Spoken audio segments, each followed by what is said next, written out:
Block 01 to 4. I was sitting in my car, parked in our garage, staring at my phone like it was a bomb about to go off. The engine was off. The silence was so thick I could hear my own heartbeat. Jenna had sent me a text 40 minutes earlier, just 7 words that felt like a hammer to my chest. We need to talk when you get home.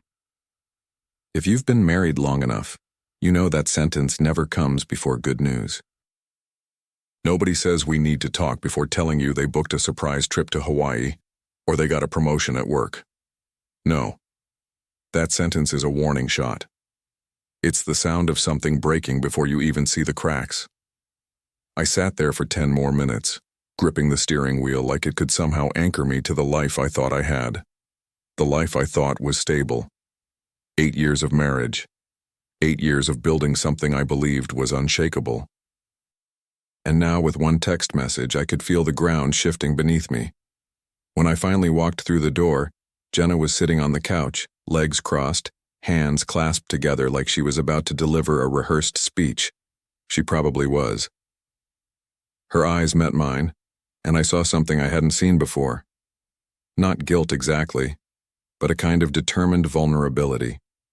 Like she had already made a decision and was just waiting to see if I would survive it.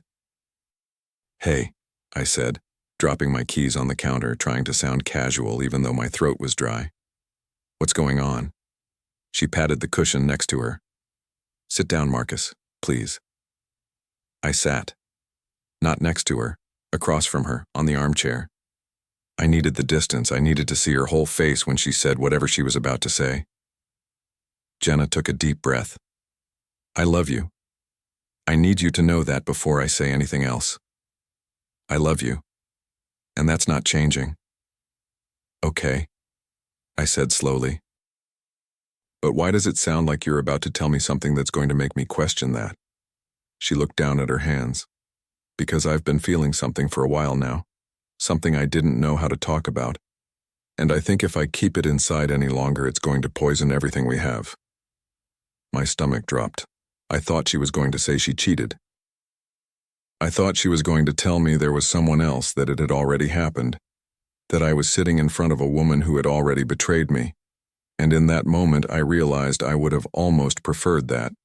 At least then, the wound would be clean. A clear betrayal. A clear decision. But what she said next was something I never expected. "I want to open our marriage." I blinked. "You want to what?" "I want us to explore the idea of being open. Of being with other people. Not because I don't love you, but because I feel like there's a part of me I never got to explore. We got together when I was 24, Marcus. I've never been with anyone else. And lately, I've been feeling like I need to understand who I am outside of us, before it's too late."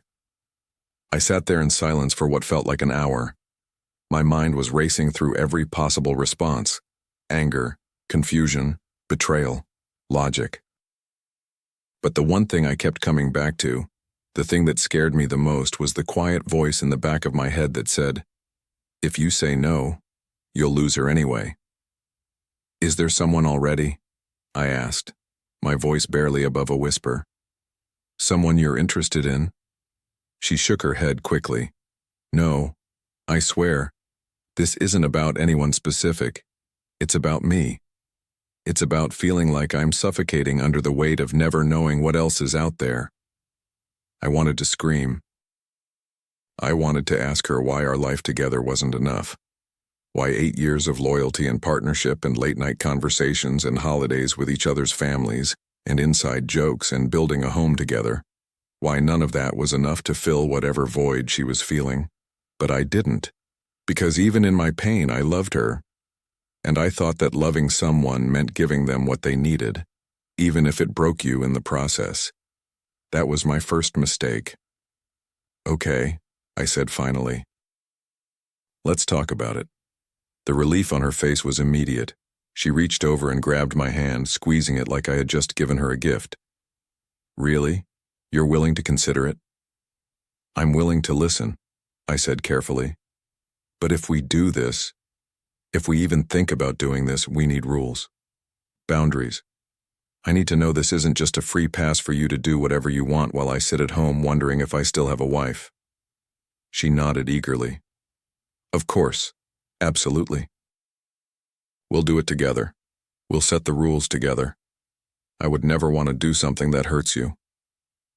Funny how those words sound like a promise when they're spoken, and like a lie when you look back on them. Over the next few days, we had the most intense conversations of our entire marriage.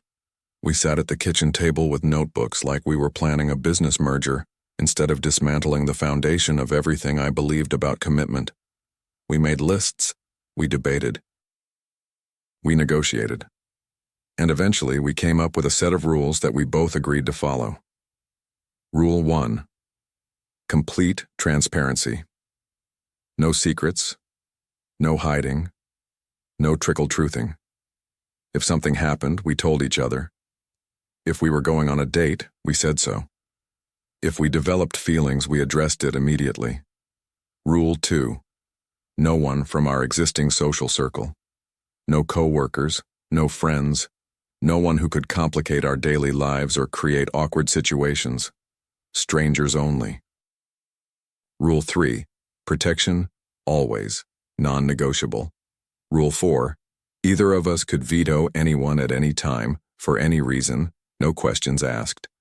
If one of us felt uncomfortable with someone the other was seeing, that connection ended immediately. Rule 5. No sleeping over. Dates were fine, intimacy was fine, but coming home at night was mandatory. Our bed was sacred. We shook hands on it like we had just signed a peace treaty, and in a way, I guess we had. I just didn't realize I was the only one who would follow it. The first few weeks were strange. Jenna downloaded some apps, created profiles, and started chatting with people.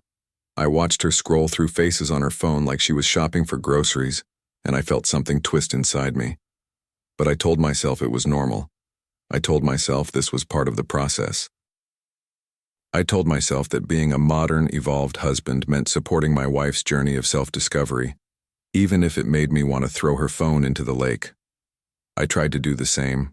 I downloaded the apps, created a profile, swiped through faces. But every time I matched with someone, every time a conversation started, I felt nothing but guilt. Like I was betraying Jenna even though she had explicitly asked for this. Like I was doing something wrong even though we had agreed it was right. So I stopped. I deleted the apps after 2 weeks and told myself I just wasn't ready yet, that I needed more time to adjust, that eventually I would find my footing in this new version of our marriage. But Jenna didn't stop. Jenna was just getting started. Her first date happened on a Thursday night. She spent an hour getting ready. New dress, perfume I didn't recognize, makeup more dramatic than she usually wore. I sat on the bed watching her, trying to be supportive, trying to be the husband she needed me to be. "You look beautiful," I said, and I meant it. She smiled at me through the mirror. "Thank you, baby. I'll text you when I'm on my way home." And then she was gone. And I was alone. Sitting in our bedroom in our house, surrounded by 8 years of memories, wondering if I had just made the biggest mistake of my life. She came home around midnight, glowing. Actually glowing. Like someone had turned on a light inside her that I hadn't seen in years. She kicked off her heels, crawled into bed next to me, and kissed my cheek. "How was it?" I asked, trying to keep my voice neutral. "It was fun," she said. "He was nice. We had dinner, walked around the lake, talked for hours. Nothing crazy. But it felt good to be out there again, you know? To feel like someone was seeing me for the first time." I nodded, even though her words cut deeper than she realized. Because I saw her every day. I had been seeing her for 8 years. But apparently that wasn't the same as being seen by a stranger who didn't know her flaws, her habits, her morning breath, her bad moods. A stranger who only got the highlight reel. "I'm glad you had fun," I said. And I tried to mean it. I really did. But that night I couldn't sleep. I lay there staring at the ceiling, listening to her breathe peacefully beside me. and I felt something cold settling into my chest. It wasn't anger exactly. It wasn't even jealousy. Not yet. It was something more insidious. It was the slow, creeping realization that I had opened a door I didn't know how to close. If you've ever done something for someone you love, knowing deep down it would break you, then you understand what I was feeling in that moment. That strange cocktail of selflessness and self-destruction, the willingness to set yourself on fire just to keep someone else warm. And the worst part? I convinced myself it was noble. The dates continued, once a week at first, then twice. Different men, different restaurants, different adventures. Jenna started coming home with stories. This one was a photographer, that one was a startup founder, another one had a boat.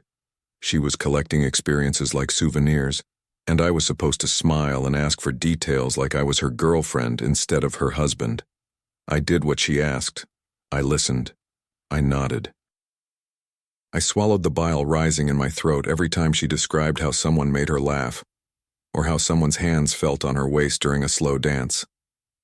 I told myself this was temporary, that she would get it out of her system, that eventually she would realize what she had at home was better than anything she could find out there. But weeks turned into months, and she didn't slow down. If anything, she accelerated. I remember one night, a Tuesday I think, when she was getting ready for another date.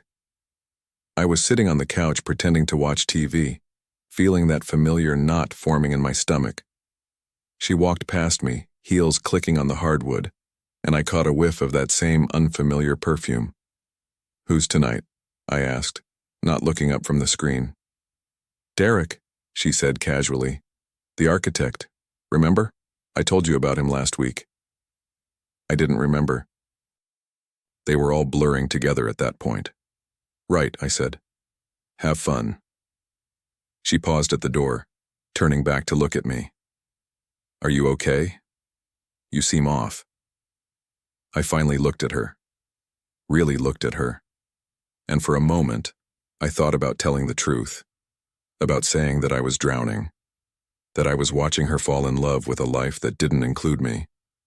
That I had given her everything she asked for. And in return, I had never felt more alone. But I didn't say any of that. Because I was afraid. Afraid that if I voiced my pain, she would see me as weak, as controlling, as the kind of man who couldn't handle a modern relationship. "I'm fine," I said. "Just tired." She smiled, blew me a kiss, and walked out the door. And I sat there, alone again, wondering how I had become a ghost in my own marriage. That was the night I realized something had to change. Not for her, for me. I just didn't know yet how much it would cost me. Block 02-4. 3 months into our arrangement, I started keeping track of things I probably shouldn't have. The number of times Jenna went out, 17. The number of different men she mentioned, 6. The number of nights she came home past midnight, 11. The number of times she asked me how I was feeling about all of this, twice. I'm not proud of that mental scoreboard, but when you're drowning, you start counting the waves just to feel like you have some control over the ocean. Jenna, meanwhile, was thriving. She had lost weight without trying, started dressing differently, laughed more freely. Her co-workers commented on how radiant she looked. Her sister called me one night to ask if we had renewed our vows or something because Jenna seemed reborn. I stood in our kitchen, phone pressed to my ear, and lied through my teeth about how happy we were.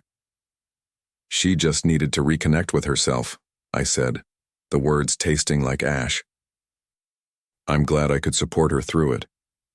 What I didn't say was that supporting her had hollowed me out, that I walked through our house like a visitor in my own life, that I had started sleeping on the edge of the bed because the middle, her side, always smelled faintly of cologne that wasn't mine. And then came the name, the one that would change everything. Ethan. At first, he was just another name in the rotation. Ethan and I grabbed drinks. Ethan showed me this amazing gallery. Ethan thinks I should start that photography hobby I've been putting off. Each mention was casual, dropped into conversation like loose change. but I noticed how her voice changed when she said his name. Softer, more careful, like she was protecting something fragile. "Who's Ethan again?" I asked one evening, trying to sound indifferent. Jenna was chopping vegetables for dinner, her back to me. "The designer I told you about. We've hung out a few times. He's interesting." "Interesting how?" She shrugged, still not turning around. "I don't know. He sees things differently, asks questions nobody else thinks to ask. Makes me think about stuff I haven't thought about in years." I watched the knife move rhythmically against the cutting board, and I felt that cold thing in my chest expand. "Sounds like you really like him." "He's a friend," she said quickly. Too quickly. "You know the rules. Nothing serious." But I knew something had shifted. You don't spend 8 years with someone without learning to read the spaces between their words. Jenna wasn't just seeing Ethan. She was thinking about him. Probably when she was brushing her teeth, probably when she was sitting in traffic, probably when she was lying next to me in the dark. I wanted to invoke the veto rule right then. I wanted to say the name Ethan out loud and watch him disappear from our lives like he had never existed. But something stopped me. Maybe pride, maybe fear. Maybe the desperate hope that I was wrong and this really was just friendship. Or maybe I was just tired of being the one who kept losing. The changes were subtle at first. Jenna started guarding her phone more carefully, tilting the screen away from me, taking calls in other rooms, smiling at messages she didn't share. When I asked about her plans, her answers became vague. Just meeting up with some people. Might grab dinner with a friend. The specificity she had promised was evaporating, and I didn't know how to call it out without sounding paranoid. One night I woke up at 2 a.m. and found her side of the bed empty. I walked downstairs and found her on the back porch, phone pressed to her ear, laughing quietly. When she saw me, her expression flickered, just for a moment, before settling into something artificially calm. "Hey, I gotta go," she whispered into the phone. "Yeah, me too. Bye." She hung up and turned to me with a smile. Couldn't sleep, just catching up with my sister. At 2 a.m.? She's going through stuff with her boyfriend.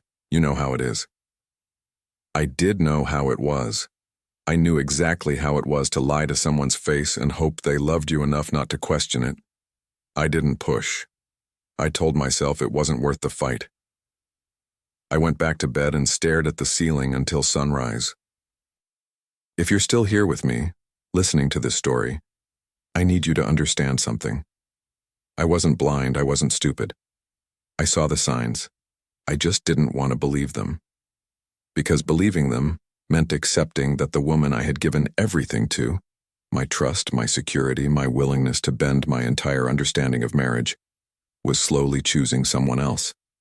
And that truth was more than I could carry alone. So I did something I should have done months earlier. I started taking care of myself. It began small. I started running again, something I had abandoned years ago when work got busy and life got comfortable. At first, it was just a mile around the neighborhood, then 2, then 5. I ran in the mornings before Jenna woke up, pounding the pavement while the sun painted Austin in shades of pink and gold. I ran until my lungs burned and my legs screamed, and somewhere in that pain, I found a strange kind of peace. Running became my therapy, my meditation, my way of processing the mess my life had become without having to articulate it to anyone.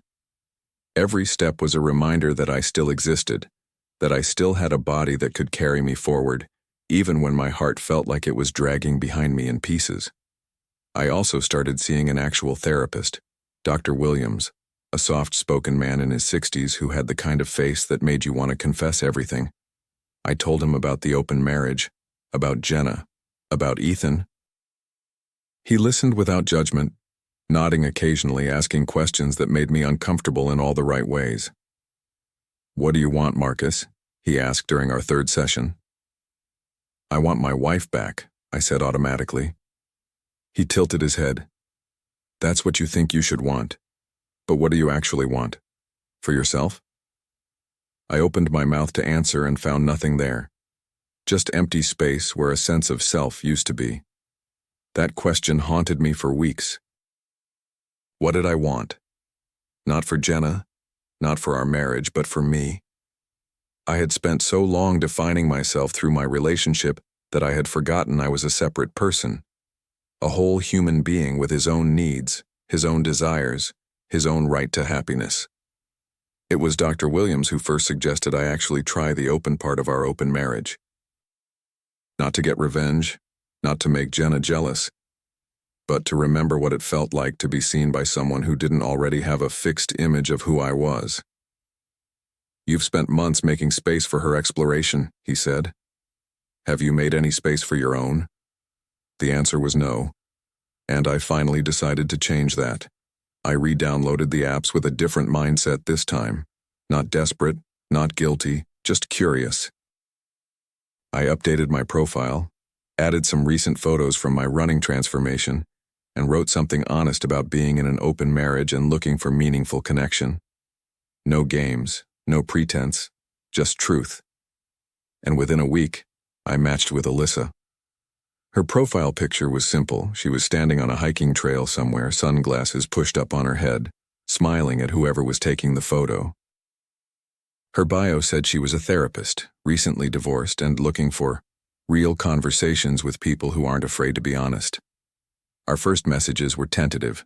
Small talk about Austin, about hiking, about the absurdity of dating apps.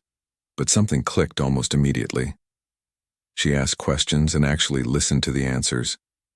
She shared stories about her own marriage ending, not with bitterness, but with a kind of hard-won wisdom that felt familiar.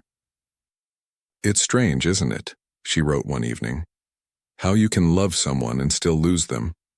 Not because anyone did anything wrong, but because people grow in different directions. I stared at that message for a long time. It was the first time someone had articulated what I was feeling without me having to explain it. We agreed to meet for coffee. Nothing fancy, just a cafe downtown with outdoor seating and too many plants. I arrived 15 minutes early because I was nervous in a way I hadn't been nervous in years. When Alyssa walked up, I recognized her immediately. Same warm smile from her photos, same easy confidence in her stride. "Marcus?" she asked, extending her hand. "That's me," I said, shaking it. "Thanks for meeting me." "Thanks for showing up," she laughed. "You'd be surprised how many people bail last minute." We sat down, ordered coffee, and started talking, and talking, and talking. 2 hours disappeared without either of us noticing. She asked about my work, my running, my marriage. I told her the truth. Not the sanitized version, not the "we're just modern and evolved" version, but the real, messy, painful truth. She didn't flinch. She didn't judge. She just listened with those calm brown eyes and occasionally reached across the table to touch my hand when I said something that landed heavy. "It sounds like you've been carrying a lot alone," she said quietly. "I didn't realize how much until right now," I admitted. "Talking to someone who actually wants to hear it, that's something I haven't had in a long time." She nodded, like she understood exactly what I meant. That's the hardest part about marriages that are struggling. You're supposed to be each other's person, and when you can't be that anymore, the loneliness is worse than being actually alone. When we finally left the cafe, the sun was setting, and the air had that warm Austin glow that makes everything look like a movie. We walked to our cars slowly, neither of us wanting the conversation to end. "I'd like to do this again," I said, surprising myself with how much I meant it. Alyssa smiled. "I'd like that too." We didn't hug, didn't kiss. Just exchanged one more look, the kind that says more than words can, and went our separate ways. I drove home that night feeling something I hadn't felt in months. Not happiness exactly, but something close to it. Possibility. Hope. The sense that maybe, just maybe, I wasn't as invisible as I had started to believe. Our second meeting happened a week later. Dinner this time. A quiet Italian place with candles on the tables and Frank Sinatra playing softly in the background. Alyssa wore a green dress that matched her eyes, and when she sat across from me, I realized I was smiling in a way that felt unfamiliar, like my face had forgotten how. We talked about deeper things that night. Her divorce, how she had spent years trying to fix something that couldn't be fixed. My childhood, how my parents' rocky marriage had made me terrified of conflict, made me the kind of man who would rather swallow his own needs than risk losing someone he loved. "That's why you agreed to open the marriage," she said, not as a question but as an observation. "You were afraid saying no would push her away." "And saying yes pushed her away anyway," I said. Slowly, but just as surely. Alyssa reached across the table and covered my hand with hers. It wasn't romantic exactly. It was compassionate, understanding. The touch of someone who had walked through fire and recognized a fellow survivor. "You know what I've learned?" she said. "We can't control whether people stay. We can only control whether we lose ourselves while waiting for them to decide." Those words hit me somewhere deep, a truth I had been running from for months, finally spoken out loud by someone who wasn't afraid of it. After dinner, we walked along the river, talking and laughing and existing together in a way that felt almost painfully normal. When we reached her car, she turned to me with an expression I couldn't quite read. "Marcus, I like you," she said simply. "But I need you to know I'm not interested in being a distraction or a revenge plot or a way to make your wife jealous. If this is going to be something, it needs to be real. For both of us." "I know," I said. "And I promise, this isn't about her. This is about me figuring out who I am. And for the first time in months, I feel like I'm actually getting somewhere." She studied my face for a moment, then nodded. "Okay. I believe you." We hugged that night, a real hug, not a polite one, and when I drove home I felt like I was finally starting to breathe again. The next day, I did what the rules required. I told Jenna about Alyssa. I sat her down the same way she had sat me down months earlier, on the couch, in the evening, with that same careful energy of someone about to deliver important news. "There's someone I've been talking to," I said. "Her name is Alyssa. We've been on 2 dates. Nothing physical has happened, but I wanted you to know because that's what we agreed to. I expected support. I expected her to nod and smile and tell me she was happy I was finally exploring, the way she had wanted me to from the beginning. I expected her to be the understanding wife she had asked me to be for months. That's not what happened." Jenna's face went cold. Her body stiffened. She folded her arms across her chest like she was physically holding something back. "Who is she?" she asked, her voice sharp. "I just told you her name is Alyssa. She's a therapist. We met on one of the apps." "How old is she?" 29. "What does she look like?" I blinked. "Why does that matter?" "Just answer the question." I described Alyssa, her hair, her eyes, her smile. With each detail, I watched Jenna's expression harden further. By the time I finished, she looked like a stranger. "So she's young, and pretty, and a therapist." She laughed, but there was no humor in it. "How convenient. You found someone who literally gets paid to listen to people's problems. No wonder you like her." "That's not fair," I said, feeling my defenses rise. "You've been seeing people for months. You've been coming home glowing and telling me about photographers and architects and whoever else. And I supported you. I listened. I was happy for you." "That's different," she snapped. "How? How is it different?" She stood up and started pacing, her heels clicking against the floor in sharp, agitated rhythms. "Because I know how to separate things. I know the difference between connection and feelings. But you... I can see it in your face, Marcus. You're not just dating her. You're already falling for her." I stared at her, genuinely stunned. "Are you serious right now? You've been spending every other night with Ethan for weeks. You whisper his name into your phone at 2 a.m. You come home smelling like someone else's apartment. And you're standing here telling me that I'm the problem because I went on 2 coffee dates and actually enjoyed myself. Don't bring Ethan into this, she said, her voice rising. That has nothing to do with anything. It has everything to do with everything. I was on my feet now too, facing her across the living room like opponents in a ring. You wanted this. You asked for this. You begged me to be okay with something that went against every instinct I had. And I did it. For you. Because I loved you more than I loved my own comfort. And now that I'm finally finding a single sliver of happiness outside of this house, you can't handle it? Jenna's eyes were wet now, but her jaw was set. I can't do this if you're seeing her. Do what? Our marriage? Our arrangement? What exactly can't you do? I can't watch you fall in love with someone else, she whispered. I just can't. The hypocrisy hung in the air between us, thick and suffocating. I wanted to scream. I wanted to grab her by the shoulders and shake her until she heard how insane she sounded. But more than anything, I wanted to understand how we had gotten here. How the woman I had built a life with had become someone who could say those words without hearing the cruelty in them. You asked me to open this door, I said slowly, my voice barely controlled. And I did. For you. Only for you. But you don't get to be the only one who walks through it, Jenna. That's not how this works. She wiped her eyes, mascara smearing across her fingers. I'm telling you right now, if you keep seeing her, I don't know if I can stay in this marriage. And there it was, the ultimatum I never expected.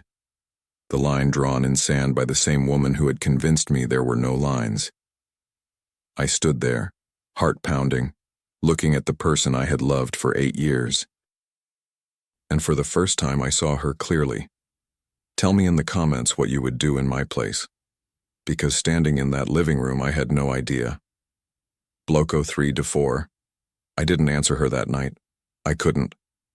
My mind was a hurricane of emotions, anger, betrayal, confusion, and underneath it all, a grief so heavy it threatened to pull me under. I grabbed my jacket from the hook by the door and walked out without a word. Jenna called after me, but I kept moving. I needed air. I needed space. I needed to be anywhere but inside that house with its walls that suddenly felt like a prison. I drove for hours, no destination, no plan, just the hum of the engine and the blur of Austin's streetlights passing like distant stars. I found myself parked by Lady Bird Lake around midnight, sitting on a bench near the water watching the city lights dance on the surface. The world was quiet in a way that felt almost cruel, peaceful and indifferent to the chaos ripping through my chest. My phone buzzed. Jenna. I ignored it. It buzzed again, and again. Eventually, I turned it off completely and sat there in the darkness, trying to make sense of the last 3 months. I had done everything right. I had followed the rules. I had been transparent, supportive, understanding. I had swallowed my jealousy like medicine and told myself it was the price of being a good husband. And now, the moment I found someone who made me feel alive again, Jenna wanted to slam the door shut. Not because I had broken any agreements, not because I had lied or hidden anything, but because she couldn't handle watching me experience the same freedom she had been enjoying all along. The more I thought about it, the angrier I became. Not the explosive kind of anger that burns hot and fast, but something colder, deeper. The kind that settles into your bones and rewires the way you see someone. I thought about all the nights I had sat alone while she got ready for dates. All the times I had listened to her stories about other men with a smile plastered on my face. All the mornings I had woken up next to her, smelling traces of cologne that wasn't mine, and convinced myself it didn't matter because we had rules, because we had transparency, because we had agreed to this together. But we hadn't agreed together. She had asked and I had surrendered. There's a difference.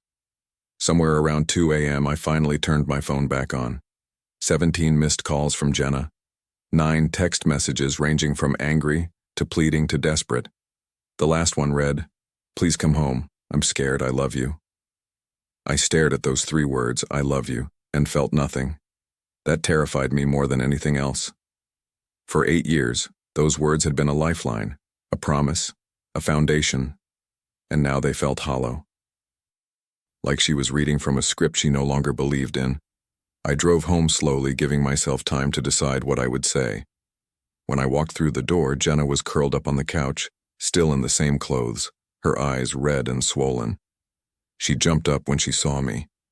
"Marcus, I'm so sorry, I didn't mean—" "Stop," I said quietly, holding up my hand. "Just stop." She froze, her mouth still open, words dying before they could form. I sat down across from her, the same armchair, the same distance as the night she had first asked to open our marriage. It felt fitting somehow, like we were completing a circle neither of us had planned. "I need to ask you something," I said, my voice steady despite the earthquake inside me. "And I need you to tell me the truth. No deflecting, no excuses. Just the truth." She nodded slowly, wrapping her arms around herself like she was cold. "Are you in love with Ethan?" The silence stretched between us like a chasm. I watched her face cycle through expressions: surprise, fear, calculation, and finally, resignation. She looked down at her hands, and I knew the answer before she spoke. "I don't know," she whispered. "That's not an answer. It's the only answer I have." She looked up at me, tears streaming down her cheeks. "I didn't plan for this to happen. I swear to you, Marcus. When we started this, I thought I could keep things separate. I thought I could explore and experience and still come home to you like nothing had changed. But Ethan—" She trailed off, shaking her head. "He makes me feel things I haven't felt in years, things I didn't even know I was missing." Each word was a knife, not because she was saying them, but because I recognized them. They were the same words I could have said about Alyssa. The same feelings I had been too afraid to admit, even to myself. "So, let me understand this," I said, my voice colder than I intended. "You developed feelings for someone else. Real feelings. Deep feelings. And instead of telling me, instead of being honest like we promised, you tried to shut down my connection with Alyssa because you couldn't handle the competition." "It wasn't about competition," she insisted. "It was about fear. When you told me about her, when I saw the way your face changed when you said her name, I realized I was about to lose you, and that terrified me. But losing me to someone else is different than losing me to you?" I leaned forward, needing her to hear every word. "Jenna, I have spent 3 months watching you walk out that door to be with other men. I have held you when you came home happy. I have listened to your stories and your excitement and your growth. And not once, not one single time did you stop to ask if I was okay, if I was struggling, if I needed anything from you." She opened her mouth to protest, but I kept going. "You treated this like a solo adventure, like I was just the safe harbor you could always return to while you sailed off to explore new waters. And maybe that's my fault too. Maybe I let you believe that because I was too scared to demand more. But I'm done being your backup plan, Jenna. I'm done being the foundation you take for granted while you build castles with someone else." The tears were flowing freely now, hers and mine. The room felt heavy with everything we had never said, all the truths we had buried under rules and agreements, and the illusion of control. "What do you want me to do?" she asked, her voice breaking. "Tell me what you want, and I'll do it. I'll end things with Ethan. I'll delete all the apps. We can close everything and go back to how we were. Just please don't leave me." I looked at her, really looked at her, and saw the woman I had married, the woman I had loved with everything I had. But I also saw someone else, someone who had asked for freedom and then tried to chain me when I reached for my own, someone who had changed the rules the moment they stopped working in her favor. "You can't unring a bell, Jenna," I said softly. "You can't unknow what you feel for Ethan. And I can't unknow what I felt sitting across from you tonight, watching you try to take away the one thing that made me feel human again." So what are you saying? Her voice was barely audible. That it's over? I stood up, suddenly exhausted, the kind of exhaustion that sleep can't fix. I'm saying I need time, I need to think, I need to figure out who I am outside of this marriage because somewhere along the way I forgot. I paused at the doorway, turning back to look at her one last time. You wanted space to find yourself, now I need the same thing. I slept in the guest room that night, and the night after, and the night after that. We moved around each other like ghosts, polite but distant, two people sharing a house but no longer sharing a life. During the day, I threw myself into work. At night, I ran until my legs gave out. And in between, I talked to Alyssa. I had called her the morning after the confrontation, sitting in my car in the office parking lot trying to figure out what to say. She answered on the second ring. Marcus, is everything okay? I told her everything. The ultimatum, the confession about Ethan, the hypocrisy, the pain. I talked for 20 minutes without stopping, and she listened without interrupting. When I finally ran out of words, she was quiet for a moment. How are you feeling right now? She asked. Not, what are you going to do, or what did she say? Just how are you feeling? That question broke something open in me. A dam I hadn't realized I was holding. I feel like I've been living someone else's life, I admitted. Like I've been playing a role so long I forgot I was acting. And now the play is over and I'm standing on an empty stage with no script and no idea what comes next. That sounds terrifying, she said gently, and also kind of liberating. How can it be both? Because the worst part of being lost is not knowing it. Once you realize you're lost, you can start finding your way back, or forward, whichever direction calls to you. I sat with that for a moment, finding my way forward.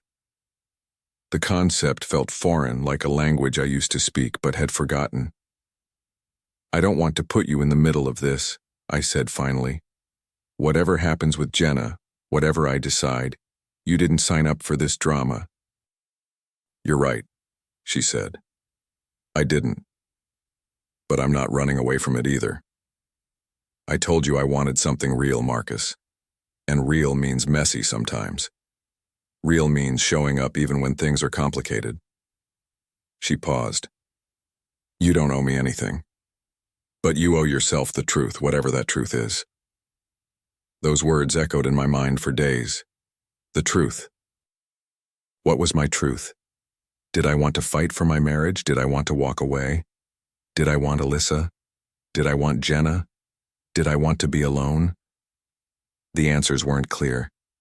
But one thing was becoming increasingly obvious. I couldn't keep living in limbo. Something had to give.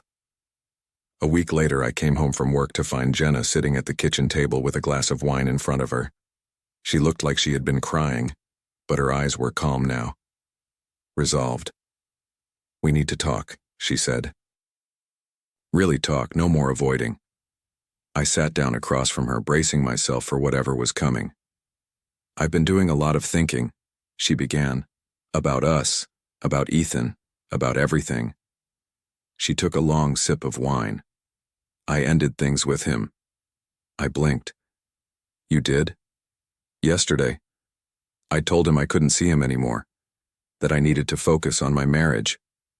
I should have felt relief, triumph, vindication, but all I felt was a hollow uncertainty. Why? I asked. Because I realized I was about to lose the most important thing in my life for something that wasn't real. She reached across the table, her fingers brushing mine. What I had with Ethan was fantasy, excitement, novelty. But it wasn't love. Not the kind of love we have. Not the kind you build over 8 years and 1,000 ordinary moments. I pulled my hand back slowly. And what about Alyssa? Her jaw tightened almost imperceptibly. I know I don't have the right to ask you to end things with her. Not after everything, but I'm hoping. She trailed off, searching for words. I'm hoping you'll choose us. Choose me. There it was. The moment of decision. The crossroads I had been both dreading and running toward for weeks. I thought about Jenna, about our history, about the life we had built, the inside jokes, the shared dreams, the comfort of knowing someone so completely. I thought about the good years before this, and I wondered if they were enough to outweigh the pain of the last few months. Then I thought about Alyssa, about her warmth, her honesty, her presence, about how she made me feel seen in a way I hadn't felt in years, about the possibility she represented, not just a relationship but a version of myself I was only beginning to discover. And underneath all of that, I thought about the real question. The one Dr. Williams had asked me weeks ago that I still hadn't answered. What do I want? For myself? I looked at Jenna and I saw the fear in her eyes, the desperate hope, the love that was still there, buried under layers of mistakes and miscommunications. I saw a woman who had hurt me, yes, but also a woman who had been searching for something she couldn't name, just like I had been. I need more time, I said finally. I know that's not the answer you want. But I can't make this decision based on ultimatums or fear or guilt. I need to make it because it's right, for both of us. Her face crumpled, but she nodded. How much time? I don't know. A few weeks? Maybe more. I need to clear my head. Figure out what I actually want without anyone else's voice in my ear telling me what I should want. And Alyssa? The name came out strained, like it hurt her to say it. I took a deep breath. I'm going to keep seeing her. Not to hurt you. Not to make a point, but because she's helping me understand parts of myself I lost along the way. And I can't give that up. Not yet. Jenna closed her eyes, a single tear sliding down her cheek. This is so hard. I know, I said. But maybe hard is what we need. Maybe comfortable was killing us slowly and we didn't even notice. That night, I packed a bag. Nothing dramatic, just enough for a few weeks. I had found a short-term rental nearby, a small apartment with a view of downtown. It wasn't home, but it was mine. A space where I could think without the weight of our shared history pressing down on every surface. Jenna stood in the doorway as I loaded the car, her arms crossed, her face a mask of controlled anguish. I love you, she said as I walked past her one last time. Whatever happens, I need you to know that. I paused, looking back at her, the woman I had married, the woman I had opened my heart for.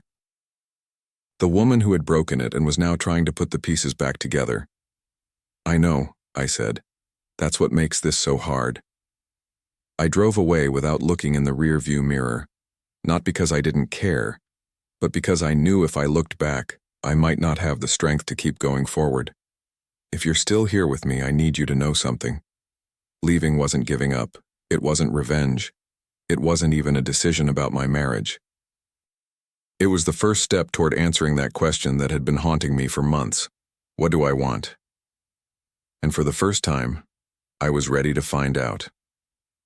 Bloco 4-4. The apartment was small, 600 square feet of white walls, basic furniture, and silence so thick I could hear myself think for the first time in months. No photographs of us on the shelves, no perfume lingering in the bathroom, no reminder of who I was supposed to be or what I was supposed to feel. Just me. Alone with the wreckage of my own heart. The first few days were brutal. I woke up reaching for Jenna on the other side of the bed, only to find cold sheets and empty space. I caught myself wanting to text her a dozen times a day, small things, mundane things, the kind of nothing messages that 8 years of marriage turns into instinct. I didn't send them. Instead, I sat with the discomfort, letting it wash over me like waves I had been running from for too long. Dr. Williams had warned me about this. Separation isn't just physical, he had said during our last session. It's emotional surgery. You're cutting away parts of yourself that have been fused to another person for years. It's going to hurt. But pain isn't always a sign that something is wrong. Sometimes it's a sign that something is finally healing. I ran every morning before sunrise. 5 miles, then 6, then 7. The streets of Austin became my therapist, my church, my confessional. I pounded the pavement and let my thoughts unspool without trying to control them. Memories surfaced. Our first date at that terrible Italian place with the singing waiters. The night I proposed under the Christmas lights downtown. The way she used to laugh at my bad jokes, really laugh like I was the funniest person she had ever met. But other memories came too. The slow fade of her attention over the years. The growing distance I had attributed to stress or routine. The night she asked to open our marriage and the look in her eyes that I now recognized as relief when I said yes. Like she had been waiting for permission to leave without actually leaving. I thought about Ethan. I wondered what he had that I didn't. What conversations they had shared. What parts of herself Jenna had shown him that she no longer showed me. I tortured myself with those thoughts for a while, constructing elaborate fantasies of their connection, each one more painful than the last. And then, somewhere around day 5, I stopped. Not because the thoughts went away, but because I realized they didn't matter. It didn't matter what Ethan had or didn't have. What mattered was what had been missing between Jenna and me long before he entered the picture. The open marriage hadn't created our problems. It had just illuminated them. Like turning on a light in a room you thought was clean, only to see all the dust and cobwebs you had been ignoring for years. I called Alyssa on the 6th night. Not because I needed her, but because I wanted to hear her voice. There's a difference. "How are you holding up?" she asked, her tone warm but not pitying. "I'm not sure," I admitted. "Some moments I feel clarity like I've never felt before. Other moments I feel like I'm falling apart." "That sounds about right," she said.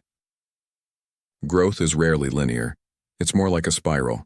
You keep passing the same points, but each time you're a little higher than before. I smiled despite myself. "You sound like a therapist." "Occupational hazard." I could hear her smile through the phone. "Do you want to talk about it? Or do you want to talk about literally anything else?" "Anything else, please." So we talked about anything else. Her hiking trip the previous weekend, a book she was reading about attachment theory. A ridiculous client story she couldn't share details about but made hilarious through vague generalities. We talked for 2 hours, and when I hung up, I felt something I hadn't felt in a long time. Light. Like someone had opened a window in a room that had been sealed shut. We met for dinner the following week, a small Thai place with mismatched chairs and the best pad Thai in the city. Alyssa wore her hair down, and I noticed for the first time how it caught the light when she laughed. "Can I ask you something personal?" I said, pushing noodles around my plate. "You can ask. I might not answer. When your marriage ended, how did you know it was really over? Like, the moment you knew there was no going back?" She considered the question, her chopsticks pausing midair. It wasn't one moment. It was 1,000 small ones that added up. She set down her chopsticks. But if I had to pick, it was the day I realized I was performing happiness instead of feeling it. I would smile and say the right things and go through the motions, but inside I was just empty. And I knew that emptiness wasn't going to fill itself, no matter how hard I tried to pretend otherwise. Her words hit somewhere deep, because I knew that performance. I had been giving it for months. "What did you do?" I asked. I stopped pretending. I told him the truth, not to hurt him, but because the lie was hurting both of us more. She reached across the table and touched my hand. "I'm not saying your situation is the same. Every marriage is different. But I do know that you can't build something real on a foundation of pretense. Eventually the whole thing collapses." That night I lay awake in my small apartment, staring at the ceiling, thinking about foundations, about what Jenna and I had built and what we had ignored, about the cracks that had been there long before she ever mentioned opening our marriage. I thought about responsibility, not just hers, but mine. Because the truth was I hadn't been honest either. I had said yes when I meant no. I had smiled when I wanted to scream. I had made myself small to make her comfortable, and then resented her for not seeing how much I was shrinking. We had both been pretending, just in different ways. 2 weeks into my separation, Jenna asked to meet. Neutral territory, a coffee shop we used to frequent when we were dating, back when everything was simple and the future was just a beautiful abstraction. She looked different when she walked in, thinner, tired. But there was something else too, a softness in her eyes that I hadn't seen in a long time, like the walls she had built were starting to come down.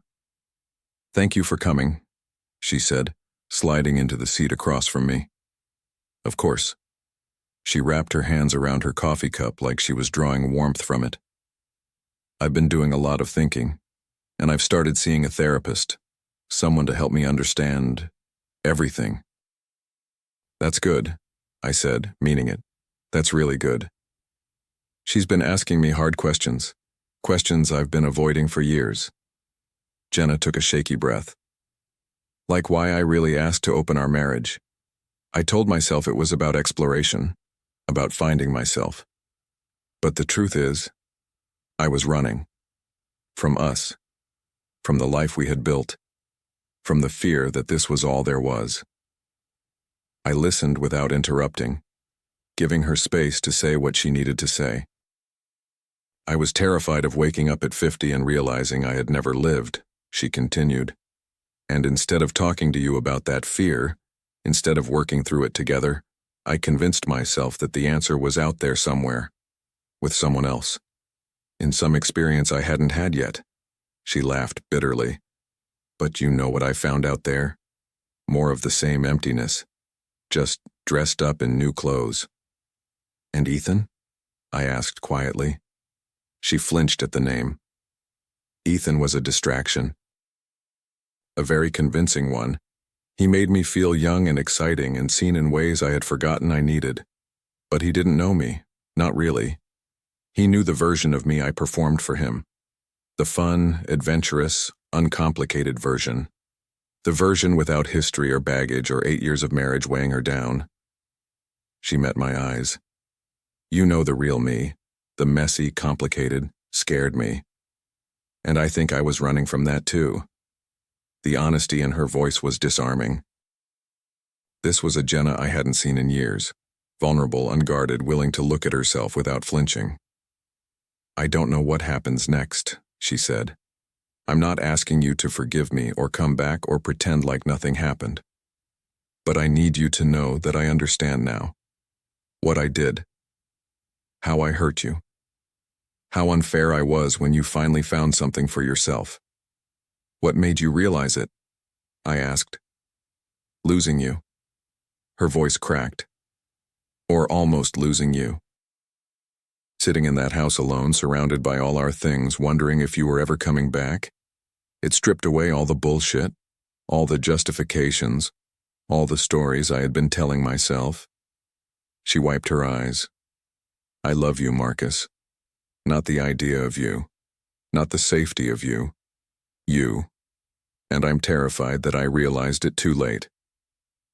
I sat with her words, letting them settle. A month ago, this confession would have felt like a lifeline. I would have grabbed it with both hands and pulled myself back to shore. But something had shifted in me during these weeks of solitude. The desperation was gone. In its place was something quieter, more grounded. "I love you too," I said finally. "I think I always will in some way. But I'm not the same person who walked out of that house 2 weeks ago.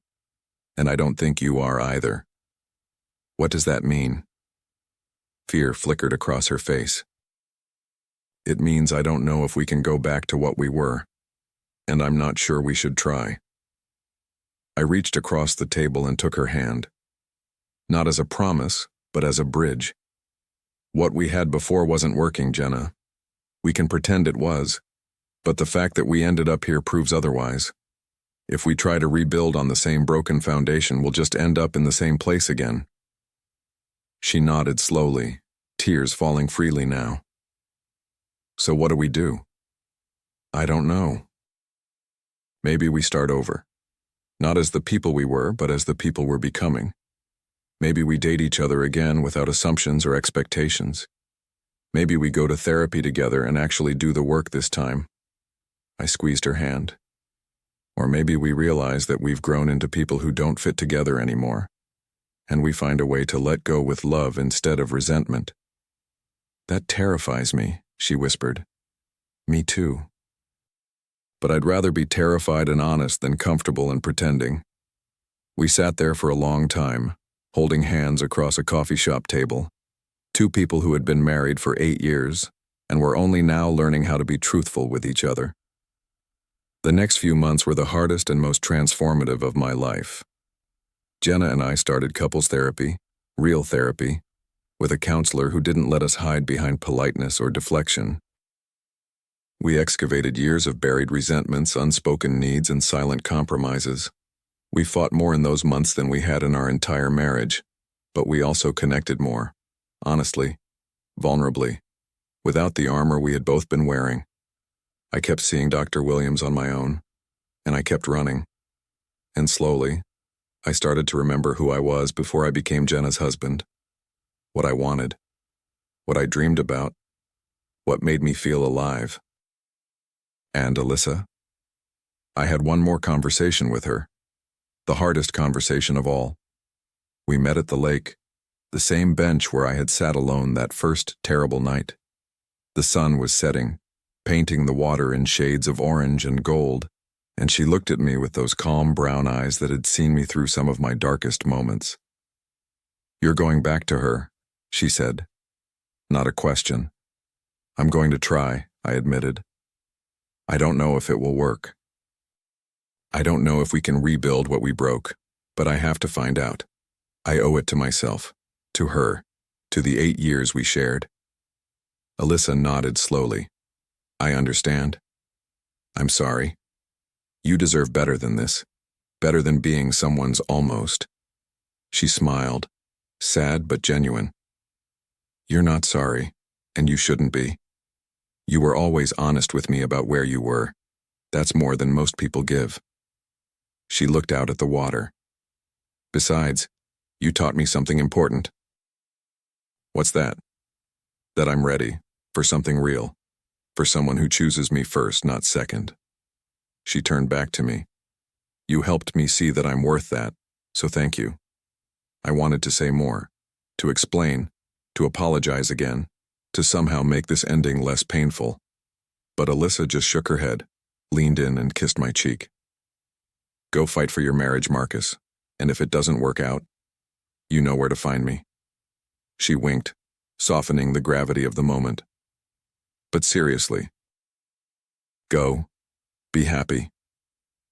She walked away without looking back, and I let her go, knowing that some connections aren't meant to last forever.